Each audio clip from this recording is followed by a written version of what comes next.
Good evening, everyone. It is April the 28th, 2025. The election is over. This is your weather update for Election Day. It looks like Mark Carney is the Prime Minister of Canada.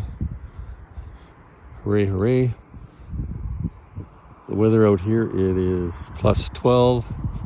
It is a cool wind. If you're traveling over the Coquihalla Connector, it is ugly up there. A bit foggy, raining, and maybe some snow happening.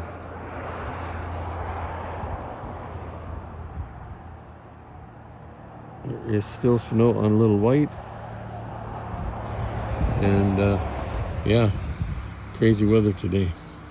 And if you're thinking you're sneezing a lot, there's a bunch of pollen from that tree right there. Seeds and all that good stuff floating around in the air.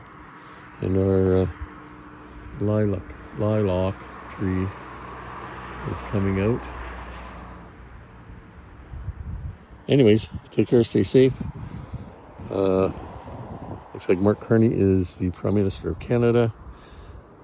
Take care, and as always, peace out, and fuck you, Donald Trump.